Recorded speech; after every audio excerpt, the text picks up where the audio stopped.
গত ম্যাচে থাইল্যান্ড নারী ফুটবল দলের বিপক্ষে ৩-০ গোলে হারার পর আজকের ম্যাচে থাইল্যান্ডের বিপক্ষে আরও বড় ব্যবধানে হেরেছে বাংলাদেশ নারী ফুটবল দল।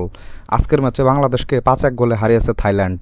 গত ম্যাচের মতো আজকেও শুরু থেকেই বাজে খেলতে থাকে বাংলাদেশ, আর সেই সুযোগ কাজে লাগিয়ে ম্যাচের মাত্র ১২ মিনিটের মাথায় পেঙ্গামের গোলে ১-০ ব্যবধানে এগিয়ে যায় থাইল্যান্ড। এরপর ম্যাচের ২৩ মিনিটের মাথায় চিরাপনের গোলে ২-০ ব্যবধানে এগিয়ে যায় থাইল্যান্ড।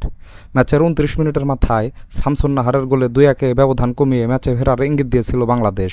তবে ম্যাচের ৩৪ মিনিটের মাথায় মেডিসনের গোলে ৩-১ ব্যবধানে এগিয়ে যায় থাইল্যান্ড। ৩-১ ব্যবধানে পিছিয়ে থেকে বিরতিতে যায় বাংলাদেশ। বিরতির পর ম্যাচের ৫৪ মিনিটের মাথায় আবারও সেই মেডিসনের গোলে ৪-১ ব্যবধানে এগিয়ে যায় থাইল্যান্ড। এরপর ম্যাচের ৫৮ মিনিটের মাথায় পেনাল্টি থেকে গোল করে থাইল্যান্ডকে ৫-১ গোলে এগিয়ে দেন চিরাপন। এরপর ম্যাচে বাংলাদেশ গোলের ১-২টা সুযোগ পেলেও সেটার কাজে লাগাতে পারেনি, সাথে থাইল্যান্ডও ম্যাচে আর কোনো গোল করতে পারেনি, যার ফলে ম্যাচে ৫-১ গোলের হার নিয়েই মাঠ ছাড়ে বাংলাদেশ। তো বন্ধুরা, ভিডিওটা ভালো লাগলে একটা লাইক দিন, সাথে ক্রিকেট ও ফুটবলের নতুন নতুন আপডেট পেতে এখনই আমার চ্যানেলটাকে সাবস্ক্রাইব করে দিন। সকলকেই ধন্যবাদ।